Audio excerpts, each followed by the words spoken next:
Being a single mother is definitely difficult because by myself, I'm everything to him. My lifestyle was crazy. I was drinking, I was using drugs, and I was bouncing around all over the place. I've never worked a job for more than 3 weeks. I knew that, I was going down, something like the wrong path fast. And if I didn't do anything about it, I would not be here.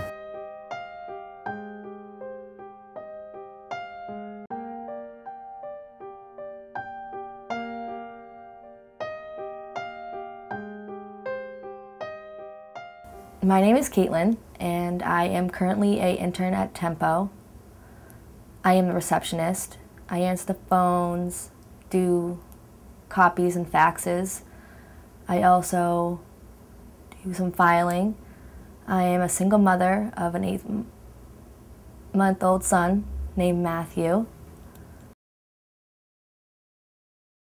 Being a single mother is definitely difficult because by myself, I'm everything to him, and it's very time-consuming, and you need a lot of patience to be able to take care of him and stay sane.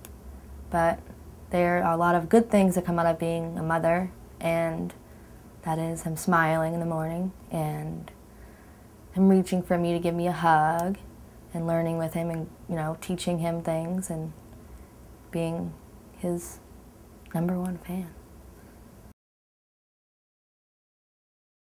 People working at Tempo make you want to be better and give you the support that you need to go on and do the things that you want to do instead of just giving up on yourself and just not having anything and not having anybody to lean on or talk to. Because people don't know about Tempo, then they kind of just feel like, oh God, there's no help and what am I going to do? But once you come to Tempo, it kind of changes and you kind of just more relaxed, and you can know that there's somebody there if you need something or they help you in any way that they can. So I think that Tempo is a great place for young adults and young women who have a baby by themselves, because they're definitely there to support you and help you in any way that they can. I encourage my brother to come to Tempo because he was getting into problems and trouble with school and court and stuff, so I thought that the people at Tempo, Kelly, you, and Eric at the time could help him get in the right path and get into school and be focused.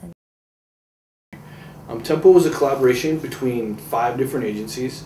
That's a collaboration between Wayside Youth and Family Support Network, SMOC, Advocates, the Metro West Health Center, and Future Skills Institute.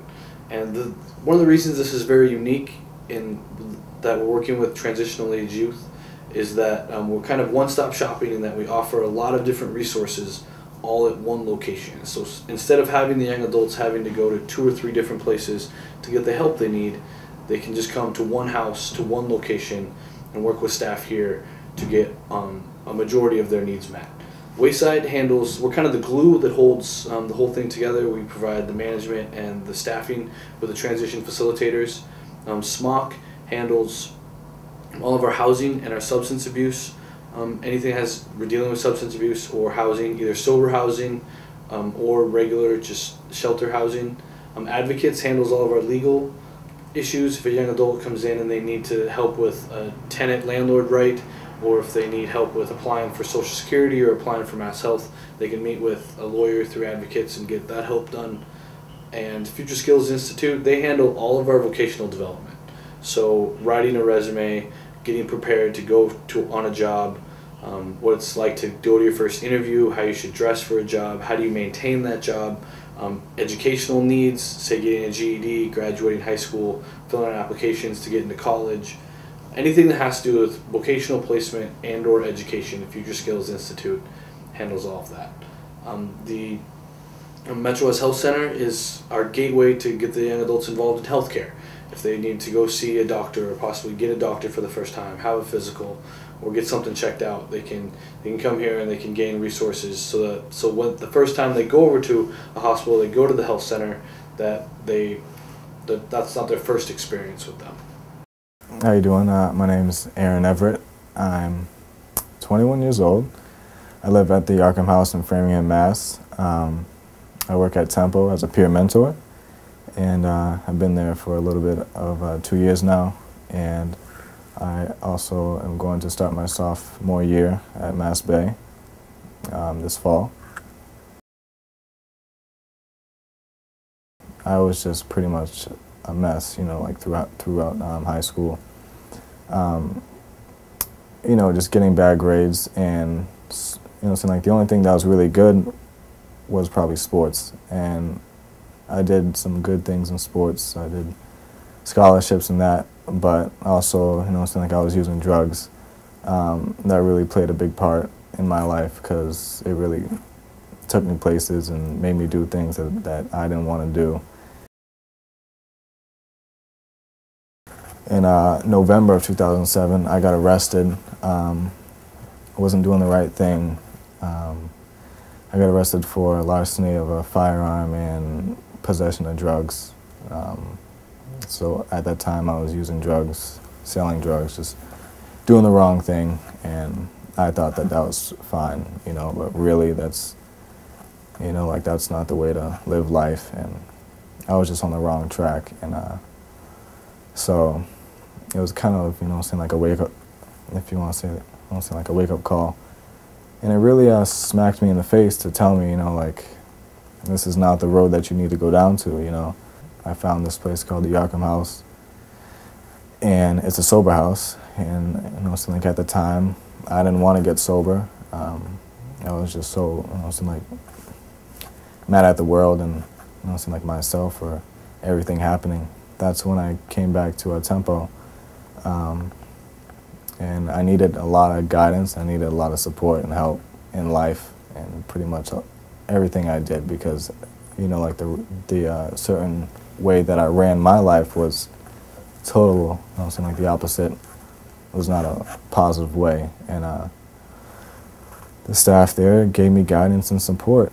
It's just like probably like one of the best feelings to talk about your problems and talk about life and like the goals that you want to do, and like really have like that personal, you know, contact with someone, and to like let them know that you care about them, or for them to, you know, care about you. A specific example that I've gotten was when I went down to my school with Mark. He took me down there because I had to go to the aid office for my financial aid. I had to do something on there. I had to fill out something, so he took me down and he showed me how to do it, pretty much. And well, not showed me, but he helped me, because I don't know how to do a lot of stuff, you know. You know, saying like regarding school-wise, because that stuff is just confusing sometimes, and you know, just things like that really mean a lot to me.